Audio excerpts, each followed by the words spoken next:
जय हिंद आप सभी को।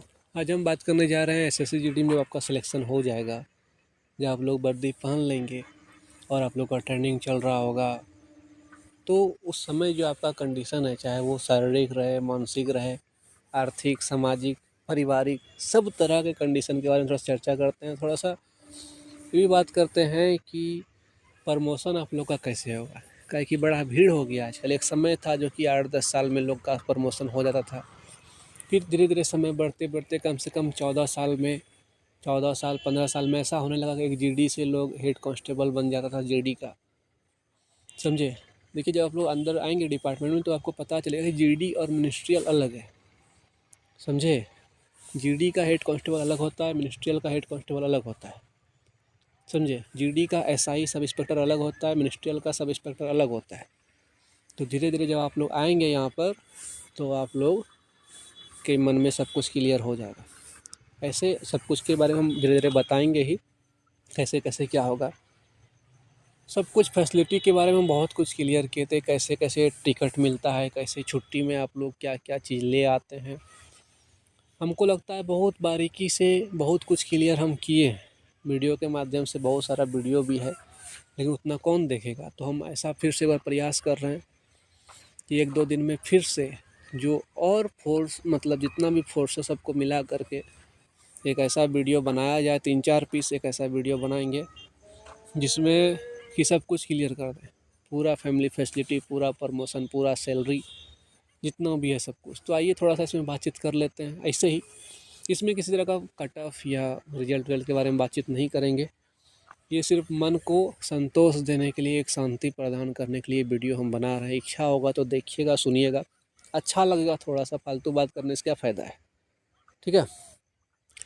तो आपको पता है कि आप लोग जो भी पोस्ट प्रेफरेंस दिए उसमें से एक आपको मिलेगा ही। कोई नहीं जानता है किसको बीएसएफ मिलेगा, कौन सी एसएफ बनेगा, कौन एसएसबी में चले जाएगा, कौन आईटीबीपी में चले जाएगा।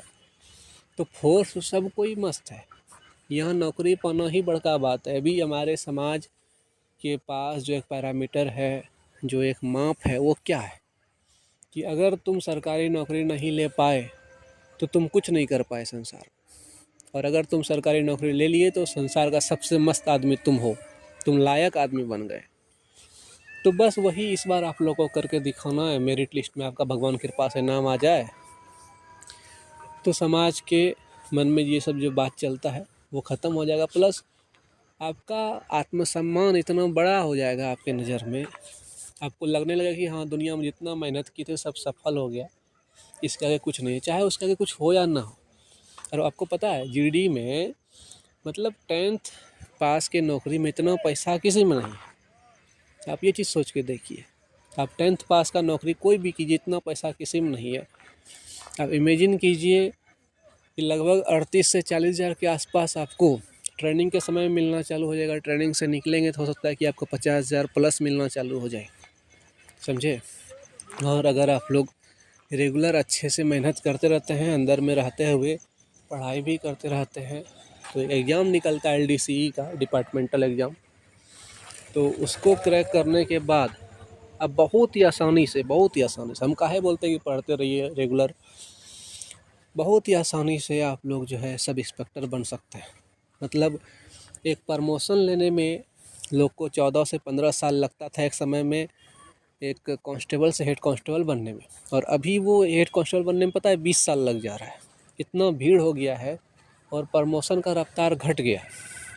एक समय था कि बोला जाता था कि आप ये मान के चलिए कि इस फोर्स में बीएसएफ में प्रमोशन बड़ा लेट है, सीआरपीएफ में बड़ा लेट है, एक काम करो एसएसबी में चले जाओ, आईटीबीपी में चले जाओ, इस सब में प्रमोशन बड़ा अच्छा जल्दी जल्दी हो जाता है। ठीक है, ये सब बात था।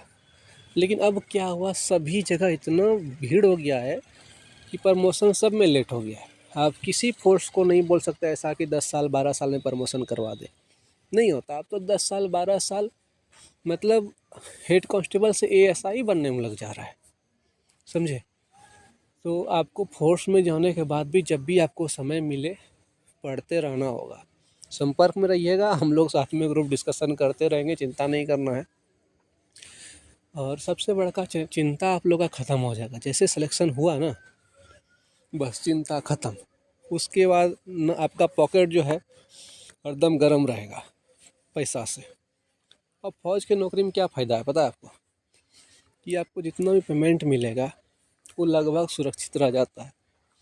आप खा रहे हैं, पी रहे हैं, सो रहे हैं, सरकारी है ना, पैसा जा रहा है जी।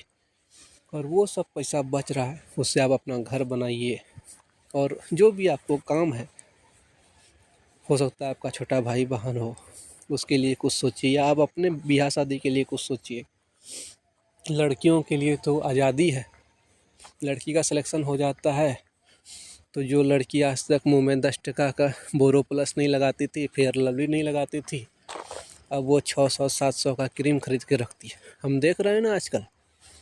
तो वही आश्चर्य लगता है कि नौकरी होने के बाद लोग कैसे बदल जाता है। गांव में एक कहावत है कि बैंगन को टैंगन कहने लगता है लोग जब नौकरी हो जाता है, मतलब बदल जाता है। तो हम आप लोग से सिर्फ यही एक तो रिक्वेस्ट करते हैं, ठीक है परिवर्तन संसार का नियम है, लेकिन आप लोग इतना भी मत बदल जाइएगा कि गरीब लोग को या अपना सगे संबंधी को पहचानना ही छोड़ दें। हम जानते हैं आपके साथ लोग गलत किया है, आपका बेइज्जती हुआ है, लेकिन इसका मतलब नहीं कि आप भी बेइज्जती करें। आप जितना शांत स्वभाव के रहेंगे, जितना गंभीर बने हुए रहेंगे, अच्छा उससे आपका परिचय जाएगा। लगेगा लोगों को कि लड़का सफल है, उसके बाद भी देखो कोई भी उछल कूद एक्स्ट्रा नाटक नहीं है, कितना शांत है। और जहाँ तक हो पाए मदद कीजिए दूसरों का, क्योंकि अब ऐसा तो नहीं है कि आप मदद कर देंगे तो आपका नौकरी चले जाएगा। उससे अब नीचे तो आप आ नहीं सकते। आप अपने बलबूते पर वहाँ पर चले गए हैं, ठीक है, आपका सपना पूरा हो गया, आपका माँ बाप खुश है, घर परिवार सब खुश है। ज़िंदगी में आप उससे नीचे तो गिर सकते नहीं हैं। अब धीरे धीरे आगे ही बढ़ेंगे। तो बहुत कुछ है बात करने के लिए। और प्रमोशन वरमोशन के बारे में भी देखिए, एक तो कमेंट खाली आप लोग से हम चाहते हैं कि आप लोग किस चीज़ के बारे में सुनना चाहते हैं। मान लीजिए बोलने का तो बहुत कुछ है, हर एक टॉपिक के बारे में बोलेंगे, 1 आध घंटा तक बोलते रह जाएंगे, लेकिन हम चाहते हैं कि आप लोग थोड़ा सा कमेंट करके बताइए कि कौन सा आखिर टॉपिक क्लियर करें, तब हम क्लियर कर देंगे, ठीक है। बाकी आप सब अच्छे से रहिए, हम लोग सब एक के आदमी हैं। कभी भी कोई भी समस्या हो डिपार्टमेंट में आने के बाद भी तो कमेंट कीजिएगा, डायरेक्ट मेरे पास पहुंचता है। टेलीग्राम पे भी आप लोग संपर्क में रह सकते हैं। और उसके बाद देखिए, डॉक्यूमेंट से संबंधित भी अगर कोई चिंता होता है ज्वाइनिंग लेटर आने के बाद, तो भी हम आपका मदद करने के लिए तैयार है, ठीक है। मिलते हैं फिर आप लोग से हम नेक्स्ट वीडियो में।